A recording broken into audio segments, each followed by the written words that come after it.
YCP నేత గన్నవరం మాజీ MLA Vallabhaneni Vamsi Vijayawada jail నుంచి విడుదలయ్యారు. ఫిబ్రవరి 13న సత్యవర్ధన్ కిడ్నాప్ కేసులో వంశీ అరెస్ట్ అయ్యారు. ఆ తర్వాత ఆయనపై గన్నవరం టీడీపీ కార్యాలయంపై దాడి కేసుతో సహా మొత్తం 11 కేసులు నమోదయ్యాయి. వంశీపై నమోదైన 11 కేసుల్లోనూ బెయిల్ మంజూరు కావడంతో ఆయన జైలు నుంచి విడుదలయ్యారు. అక్రమ మైనింగ్ కేసులో వంశీకి ఏపీ హైకోర్టు బెయిల్ ఇవ్వడంపై ఏపీ ప్రభుత్వం సుప్రీంకోర్టును ఆశ్రయించింది. ఇరు వర్గాల వాదనలు విన్న సుప్రీంకోర్టు హైకోర్టు తీర్పును సమర్థిస్తూ బెయిల్ రద్దుకు నో చెప్పింది. నకిలీ ఇళ్ల పట్టాల కేసులో కూడా కోర్టు వంశీకి షరతులతో కూడిన బెయిల్ ని మంజూరు చేసింది. 1,00,000 నగదు, 2 వ్యక్తుల షూరిటీతో పాటు వారానికి 2 సార్లు పోలీస్ స్టేషన్ కి రావాలనే కండిషన్తో బెయిల్ మంజూరు చేసింది. చట్టంలోని లొసుగులు అడ్డుపెట్టుకుని వంశీపై తప్పుడు కేసులు పెట్టారని అన్నారు మాజీ మంత్రి పేర్ని నాని. అనారోగ్యంతో ఉన్నా కూడా వంశీని వదిలిపెట్టలేదని, సుప్రీంలో కూడా బెయిల్ ఇవ్వొద్దని పిటిషన్ వేశారని అన్నారు. వంశీ ఇప్పుడు కాకపోయినా 4 ఏళ్ల తరువాతైనా గన్నవరం నుంచి తిరిగి రాజకీయాలు మొదలు పెడతారని పేర్ని నాని అన్నారు.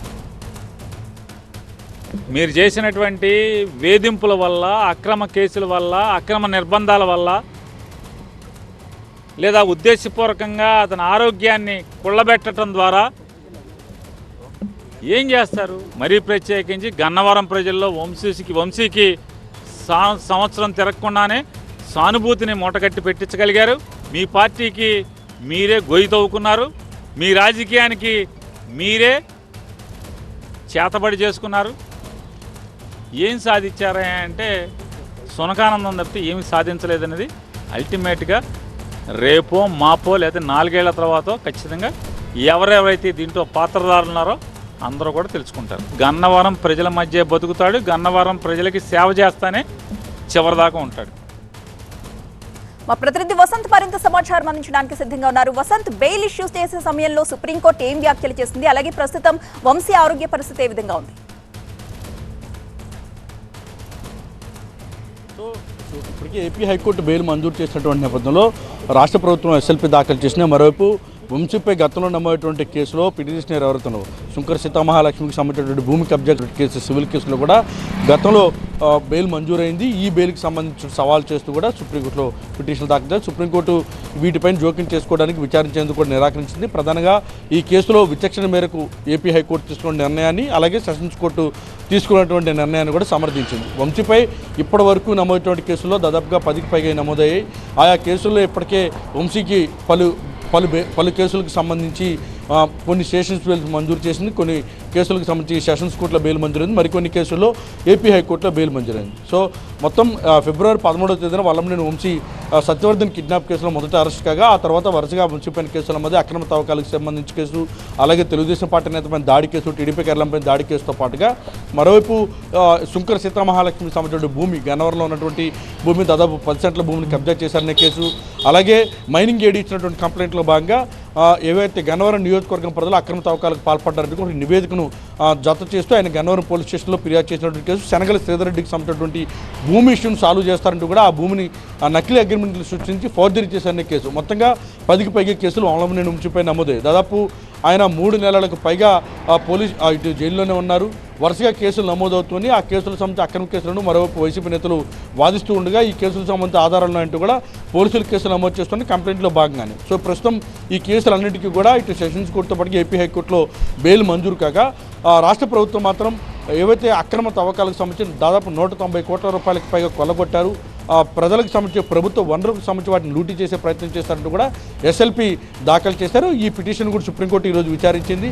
అయితే ఈ పిటిషన్కి సంబంధించి మరోసారి విచారిస్తామంటూ చెప్పినటువంటి నేపథ్యంలో వాయిదా వేసింది. అయితే రాష్ట్ర ప్రభుత్వం తరఫున వాదన వినిపించినటువంటి సిద్ధార్థ రుద్ర మాత్రం ఈ ఏవైతే అక్రమ తవ్వకాలకు సంబంధించి వంశీపైన గతంలో నమోదైనటువంటి కేసుకు సంబంధించి కావచ్చు, ఈ కేసుకు సంబంధించి మొత్తం నివేదికను సీల్డ్ కవర్లో సుప్రీంకోర్టుకి అందిస్తానంటూ కూడా స్పష్టం చేస్తారు. అయితే మరోసారి పిటిషన్ పైన అయితే విచారణ జరగబోతుంది. అయితే వల్లభనేని వంశీ బెయిల్ మంజూరు కావడం, ఆయన బయటికి రావడం అనేది కొంత ఆ పార్టీ నేతకు ఊరటిచ్చినటువంటి అంశంగా చెప్పొచ్చు. ఆయన ఇటీవల కాలంలో జైల్లో అనారోగ్యానికి గురయ్యారు. వరుసగా ఆయన హాస్పిటల్ చుట్టూ తిరిగారు. మోపైన వరుసగా కస్టడీకి తీసుకుంటున్నారు. ఇప్పటికే ఆయనకి సంబంధించి పూర్తి నివేదికను ఇవ్వాలంటూ కూడా హైకోర్టు కూడా ఆదేశాలు జారీ చేసింది. వైద్య చికిత్సల అనంతరం ఆయన స్లీప్ రెస్పిరేటరీకి సంబంధించిన ఒక సమస్యతో బాధపడుతున్నటువంటి నేపథ్యంలో ఆ సమస్యకు సంబంధించిన ట్రీట్మెంట్ పూర్తయిన తర్వాత ఆయన తిరిగి మళ్ళీ జైలుకు వెళ్ళినటువంటి పరిస్థితి ఉంది. సో మొత్తం వరుసగా కేసులు, అరెస్టులు, కస్టడీల తర్వాత బెయిల్ పైన బయటకు వచ్చినటువంటి నేపథ్యం కొంత వైసీపీ నేతలు కూడా ఆనందం వ్యక్తం చేస్తున్నారు. కొంత ఆయనకు ఊరట లభించినప్పటికీ కూడా సుప్రీంకోర్టులో మరోసారి విచారణ జరగబోతోంది. కాబట్టి ఒకవేళ ఆ కేసును టేకప్ చేసి 190 కోట్ల రూపాయల ఏవైతే వనరులు ఉన్నాయో, ప్రకృతి వనరులను కొల్లగొట్టారనే ఆరోపణలు పైన కేసు నమోదైనటువంటి నేపథ్యంలో ఒకవేళ సుప్రీంకోర్టు టేకప్ చేస్తే కనుక మరోసారి విచారించేటటువంటి అవకాశం అయితే ఉంది. ఇప్పటికే ఏపీ హైకోర్టు బెయిల్ మంజూరు చేసింది కాబట్టి వాటికి సంబంధించినటువంటి విచక్షణాధికారాల విషయంలో జోక్యం చేసుకోమంటూ సుప్రీంకోర్టు చాలా స్పష్టంగా ఈరోజు చెప్పింది. కాబట్టి మరోసారి విచారణ తర్వాత ఏం జరగబోతుందని మాత్రం తెలియాల్సి ఉంది. Right, thank you Vasanth. Next story చూద్దాం. క్యాబ్ వినియోగదారులకి కేంద్రం షాక్ ఇచ్చింది. యాప్ ద్వారా క్యాబ్ సర్వీసెస్ అందిస్తున్న ఉబర్, ఓలా, ర్యాపిడో లాంటి సంస్థలు రద్దీ సమయాల్లో రేట్లు పెంచుకునేందుకు గ్రీన్ సిగ్నల్ ఇచ్చింది. దీనికి సంబంధించి కేంద్ర రోడ్డు రవాణా మంత్రిత్వ శాఖ గైడ్ లైన్స్ కూడా జారీ చేసింది. కొత్త నిబంధనల ప్రకారం సాధారణ రద్దీ సమయాల్లో బేస్ ఛార్జీల్లో సగం సర్ఛార్జ్ కింద పెంచుకునేందుకు కేంద్రం వీలు కల్పించింది. ఒకవేళ రద్దీ విపరీతంగా ఉంటే బేస్ ఫేర్లో 2 రెట్లు పెంచుకునేందుకు అనుమతి ఇచ్చింది. గతంలో ఈ వెసులుబాటు 1.5 రెట్లుగా ఉండేది. ఇక 3 కిలోమీటర్ల లోపు ప్రయాణానికి మాత్రం ఎలాంటి అదనపు ఛార్జీలు విధించకూడదని ఆయా ప్లాట్ఫామ్స్ కి కేంద్రం కండిషన్స్ కూడా పెట్టింది. అలాగే సరైన కారణం లేకుండా డ్రైవర్ రైడ్ క్యాన్సిల్ చేసినా, ప్రయాణికులు రైడ్ ని క్యాన్సిల్ చేసినా ఛార్జీలో 10% పెనాల్టీ వర్తిస్తుందనే రూల్ కూడా తీసుకొచ్చింది. ఇక మరోవైపు డ్రైవర్ల సంక్షేమం పైన కూడా కేంద్రం ఫోకస్ పెంచింది. ఆయా ప్లాట్ఫామ్స్ తో అనుబంధంగా ఉన్న ప్రతి డ్రైవర్ కి కనీసం 5 లక్షల ఆరోగ్య బీమా, 10 లక్షల మేర టర్మ్ ఇన్సూరెన్స్ కవరేజ్ ని కూడా క్యాబ్ సంస్థలు తప్పనిసరిగా అందించాలని కేంద్రం స్పష్టం చేసింది. మొత్తంగా కేంద్రం తీసుకొచ్చిన కొత్త నిబంధనలతో క్యాబ్ సంస్థలకి ప్రయోజనం చేకూరనుండగా రద్దీ వేళల్లో ప్రయాణించే వారిపై ఛార్జీల భారం పడబోతోంది. పూర్తి అప్డేట్స్ అందించడానికి మా ప్రిన్సిపల్ కరెస్పాండెంట్ ప్రణీత సిద్ధంగా ఉన్నారు. ప్రణీత, పీక్ టైంలో ట్రావెల్ చేసే వాళ్ళపై ఎంత మేర ఛార్జీల భారం పడే అవకాశం ఉంది? ఆయన కేంద్రం తీసుకొచ్చిన ఈ షాకింగ్ న్యూస్ పట్ల కామన్ పీపుల్ నుంచి ఎలాంటి రియాక్షన్స్ వ్యక్తమవుతున్నాయి? అయితే సెంట్రల్ తీసుకొచ్చినటువంటి ఈ డెసిషన్ పట్ల చాలామంది వాహనదారులు లేనటువంటి వాళ్ళు, అంటే ముఖ్యంగా ఈ క్యాబ్స్లో ర్యాపిడో, ఓలా, ఊబర్ ఈ వీటిలో ప్రయాణించేటువంటి వాళ్ళు ఎక్కువగా నష్టపోతున్నటువంటి పరిస్థితి ఉంది. ఎందుకంటే ముఖ్యంగా రెయినీ సీజన్ కావచ్చు, ట్రాఫిక్ ఎక్కువగా రద్దీ ఉండేటువంటి సమయాల్లో ఆ ఛార్జీను ఎక్కువగా పెంచుకునేటువంటి అవకాశం కల్పిస్తూ ఈరోజు కేంద్రం ఈ నిర్ణయం తీసుకుంది. సాధారణంగా ఇప్పటి వరకు కేవలం 1.5 రెట్లు అధికంగా ఈ ఛార్జీని పెంచుకునేందుకు గతంలో అవకాశం ఇచ్చింది. అయితే దానికి మరికొంత వెసులుబాటు కల్పిస్తూ 2 ఇంతలకు పైగా ఈ రేట్ను పెంచుకునేటువంటి విధంగా ఈరోజు కేంద్రం ఈ గైడ్లైన్స్ని తీసుకొచ్చింది. దీంతో పాటు ఈ బేస్ ప్రైస్ ఏదైతే ఉందో ఈ బేస్ ప్రైస్ను నిర్ణయించేటువంటి అధికారం రాష్ట్రాలకే కేంద్రం అప్పచెప్పింది. 3 నెలల్లోపు మొత్తం తీసుకొచ్చినటువంటి కొత్త గైడ్లైన్స్ని ఇంప్లిమెంట్ చేయాల్సిందిగా రాష్ట్ర ప్రభుత్వాలకు సైతం ఆదేశాలు జారీ చేసింది. ఒకవేళ 3 నెలల్లోపు రాష్ట్ర ప్రభుత్వాలు కనుక దీన్ని ఇంప్లిమెంట్ చేయలేకపోతే, అంటే ఆ బేస్ ప్రైస్ని కనుక నిర్ణయించలేకపోతే ఈ యాజమాన్యాలు ఓలా, ఊబర్, ర్యాపిడోలకు సంబంధించినటువంటి యాజమాన్యాలే ఒక బేస్ ప్రైజ్ను నిర్ణయించి ప్రభుత్వానికి తెలపాల్సి ఉంటుంది. తద్వారా ప్రభుత్వం ఆ బేస్ ప్రైజ్లను ఇంప్లిమెంట్ చేయాల్సి ఉంటుంది. సో పీక్ అవర్స్ టైంలో ముఖ్యంగా రద్దీ ఎక్కువగా ఉండేటువంటి సమయాల్లో మాత్రం ఈ బేస్ ప్రైజ్ 2 ఇంతలు పెంచుకొని ఛార్జెస్ వసూలు చేయొచ్చు అంటూ కూడా కేంద్రం ఈ నిర్ణయం చెప్పింది. ఒకవేళ పీక్ అవర్స్ కానటువంటి టైంలో మాత్రం బేస్ ప్రైజ్కి ఒక 50%కి మించి వసూలు చేయరనేటువంటి నిబంధన కూడా పెట్టింది. ఇప్పటికే చాలా వరకు మెట్రో సిటీస్లో ఢిల్లీ, పూణే లాంటి చోట్ల చూసుకుంటే కిలోమీటర్కి 20 రూపీస్ బేస్ ప్రైజ్ను ఆయా రాష్ట్ర ప్రభుత్వాలు నిర్ణయించాయి. అయితే హైదరాబాద్లో మాత్రం ఇంకా బేస్ ప్రైజ్ను నిర్ణయించలేదు. సో ఇప్పుడు ఈ గైడ్లైన్స్, తాజా కేంద్ర గైడ్లైన్స్ తర్వాత బేస్ ప్రైజ్ ఎంత నిర్ణయిస్తారు హైదరాబాద్లో అనేటువంటి, తెలంగాణలో అనేటువంటి చూడాల్సింది. Right, thank you Praneetha. ఇక అది బ్యాడ్ న్యూస్ అయితే ఇంకొక గుడ్ న్యూస్. మధ్యతరగతి ప్రజలకు జీఎస్టీ స్లాబ్ లో మార్పులకు కేంద్రం కసరత్తు చేస్తోంది. మధ్యతరగతి వర్గాలకు ఊరటనిచ్చే దిశగా చర్యలు తీసుకుంటోంది. 12% తొలగించి 5% స్లాబ్ తీసుకొచ్చే యోచన చేస్తోంది. ఈ నెలలో జరిగే జీఎస్టీ కౌన్సిల్ సమావేశంలో నిర్ణయాన్ని వెల్లడిస్తారు. చాలా వస్తువుల ధరలు తగ్గే అవకాశం ఉంది.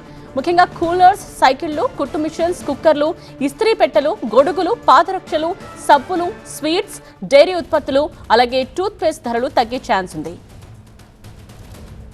అధిక ధరలతో అల్లాడిపోతున్న మధ్యతరగతి ప్రజలకు ఊరటనిచ్చేందుకు కేంద్రం కసరత్తు చేస్తోంది. జీఎస్టీ స్లాబ్ లో మార్పులకు కేంద్రం కసరత్తు చేస్తోంది. 12% స్లాబ్ ను తొలగించి 5% స్లాబ్ ను తీసుకొచ్చే విధంగా ప్రయత్నిస్తూ ఉన్నారు. ఈ నెలలో జరిగే జీఎస్టీ కౌన్సిల్ సమావేశంలో తుది నిర్ణయం తీసుకోబోతున్నారు. 12% స్లాబ్ ను తొలగించి 5% స్లాబ్ ను తీసుకొస్తే చాలా వస్తువుల ధరలు తగ్గే అవకాశాలున్నాయి. దుస్తులు, షూస్, సబ్బులు, స్వీట్స్, టూత్ పేస్ట్, డైరీ ఉత్పత్తుల ధరలు తగ్గే అవకాశాలున్నాయి.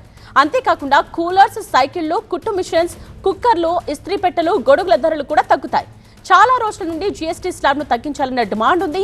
ఈ నెలాఖరులో జరిగే జీఎస్టీ కౌన్సిల్ సమావేశంలో స్లాబ్ల సవరణపై నిర్ణయం తీసుకునే అవకాశం ఉంది. 12% స్లాబ్ను తొలగిస్తే కేంద్రం 50,000 కోట్ల ఆదాయం కోల్పోయే అవకాశాలున్నాయి. అయినప్పటికీ ప్రజలకు మేలు చేయాలన్న ఉద్దేశంతో ఈ నిర్ణయం తీసుకుంటున్నట్టు కేంద్రం చెబుతోంది. అయితే కొన్ని రాష్ట్రాలు జీఎస్టీ స్లాబ్ సవరణలను వ్యతిరేకిస్తున్నాయి. పంజాబ్, బెంగాల్, కేరళ, మధ్యప్రదేశ్ రాష్ట్రాల్లో దీన్ని వ్యతిరేకిస్తున్నాయి. బ్యూరో చీఫ్ గోపి లైవ్ లోనే సిద్ధంగా ఉన్నారు మరిన్ని డీటెయిల్స్ తో. సో గోపి, ఈ న్యూస్ అంటే విన్న తర్వాత మధ్యతరగతి ప్రజల్లో ఉన్న అభిప్రాయం ఏంటి, అండ్ అలాగే ఎప్పటి నుంచి అమల్లోకి రాబోతుంది, ముఖ్యంగా కొన్ని రాష్ట్రాలు దీన్ని వ్యతిరేకించడానికి కారణం ఏంటి? ఎస్, ఇది ఖచ్చితంగా ఒక గుడ్ న్యూస్. ఇప్పటికే వ్యక్తిగత ఆదాయపు పన్నుని 12 లక్షలకి ఇంక్రీజ్ చేసిన కేంద్రం ఇప్పుడు 12% స్లాబ్లో ఉన్న వస్తువుల్ని 5%కి తగ్గించడం, 5% ఉన్న స్లాబ్లోకి తీసుకురావడం, అలాగే 12% రద్దు చేయడం అనేది ఒక గుడ్ న్యూస్గానే చెప్పాల్సి ఉంటుంది. దీనిపైన 56వ జీఎస్టీ మండలి సమావేశంలో నిర్ణయం జరగబోతోంది. అది ఈ నెలాఖరికి జరిగే అవకాశం ఉంటుంది కాబట్టి సో ఆ జీఎస్టీ కౌన్సిల్ సమావేశంలోనే దీనికి సంబంధించి 12% నుంచి కొత్తగా ఒక స్లాబ్ ఇటీవల సింగపూర్ లాంటి దేశాల్లో 9% స్లాబ్ని తీసుకొచ్చారు. సో ఆ దిశగా మరొక స్లాబ్ని ఏమన్నా తీసుకొస్తారా లేక కంటిన్యూస్గా డౌన్ఫాల్గా 5% స్లాబ్లోకి ఈ వస్తువుల్ని తీసుకొస్తారా అనేది జీఎస్టీ కౌన్సిల్ సమావేశంలోనే నిర్ణయించడం జరుగుతుంది. ఈ జీఎస్టీ కౌన్సిల్లో కేంద్ర ఆర్థిక మంత్రులు, అలాగే ఆర్థిక శాఖ అధికారులు, రాష్ట్రాల ఆర్థిక మంత్రులు సభ్యులుగా ఉంటారు. సో వారు చర్చించి ఎప్పటికప్పుడు పన్ను స్లాబుల్లో ఏ వస్తువులు ఉంచాలి, ఏ వస్తువుల్ని పన్ను స్లాబుల నుంచి తగ్గించాలి, అలాగే జీఎస్టీలో కావాల్సిన మార్పులు చేర్పులు వీటన్నింటినీ కూడా జీఎస్టీ కౌన్సిల్ సమావేశంలోనే నిర్ణయించడం జరుగుతుంది. అయితే దీనివల్ల 40 నుంచి 50,000 కోట్ల ముఖ్యంగా ఆర్థిక భారం అంటే ఆదాయాన్ని కోల్పోవడం జరుగుతుంది. సో అందుకే కొన్ని రాష్ట్రాలు, బెంగాల్, పంజాబ్ లాంటి రాష్ట్రాలు ఈ 12% స్లాబ్లో ఉన్న వస్తువులను ఇంకా దిగువ స్లాబ్లోకి తీసుకురావడాన్ని వ్యతిరేకిస్తున్న పరిస్థితి. అయితే కేంద్రం మాత్రం ఈ స్లాబ్లను తగ్గించడం వల్ల ఇటు వస్తువుల వినియోగం అనేది పెరుగుతోంది, ఎక్కువగా వీటిని కొనుగోలు చేస్తారు. సో జీఎస్టీ కలెక్షన్స్ పెరుగుతాయి. సో మధ్యతరగతి ప్రజలకు ఉపయోగపడే వస్తువులే కాబట్టి సో ఓటు బ్యాంక్గా కూడా అది ఉపయోగపడుతుందని చెప్పి కేంద్రం ఆలోచన చేస్తుంది. అందుకే దీన్ని ఈ పన్ను స్లాబ్లను తగ్గించాలని చెప్పి చూస్తుంది. ఇప్పుడు బీహార్ ఎలక్షన్స్ కూడా రాబోతున్నాయి కాబట్టి ఒక ఎన్నికల టాక్టికల్గా దీన్ని వాడుకోవాలని చెప్పి చూస్తుందని చెప్పి అపోజిషన్ పార్టీస్ రూలింగ్లో ఉన్న పంజాబ్ ఆమ్ ఆద్మీ పార్టీ, అలాగే బెంగాల్ ఇటు టీఎంసీ అధికారంలో ఉంది. సో అందుకే కొంత రాజకీయంగా దీని పట్ల వ్యతిరేకత వ్యక్తమవుతుంది. అయితే ఎంతవరకు ఇది సాధ్యమవుతుంది అనేది మాత్రం మనం వేచి చూడాల్సి ఉంటుంది. ఆర్థిక మంత్రి నిర్మలా సీతారామన్ మాత్రం ఆ దిశగా ముఖ్యంగా ఒకవేళ పన్ను స్లాబ్లో ఉన్న వస్తువులను తగ్గిస్తే కనుక వినియోగదారుల కొనుగోలు శక్తి పెరుగుతుంది, జీడిపి పెరుగుతుంది. సో ఖచ్చితంగా ఇది మంచి చర్యగా కేంద్రం అయితే ఆలోచన చేస్తుంది. సో చూడాలి, 56వ జీఎస్టీ మండలి సమావేశం జూలై నెలలోనే జరగబోతోంది. సో ఈ సమావేశంలో దీనికి సంబంధించి ఎటువంటి నిర్ణయం తీసుకుంటుంది, నెక్స్ట్ ఎలక్షన్స్ రాబోతున్న స్టేట్స్ని దృష్టిలో ఉంచుకుని ఆ దిశగా ముఖ్యంగా ముందస్తుగానే దీన్ని ఇంప్లిమెంట్ చేసే దిశగా జీఎస్టీ కౌన్సిల్లో ఇటు కేంద్రం ఏకపక్షంగా అమలు చేస్తుందా లేక అన్ని రాష్ట్రాల అభిప్రాయాలు తీసుకుని మార్పులు చేర్పులు చేసి పన్ను స్లాబుల్లో ఎటువంటి మార్పులు చేస్తుందా అనేది మనం వేచి చూడాలి. రైట్ గోపి, ఇది 5/5. ఇక గంటా శ్రీనివాసరావు ఫ్రస్ట్రేషన్ లో ఉన్నారట. ఎందుకు, రీజన్ ఏంటి? ఆ డీటెయిల్స్ ని పొలిటికల్ మిర్చిలో బ్రేక్ తర్వాత విషయం అందిస్తారు. చూస్తూనే ఉండండి టీవీలో.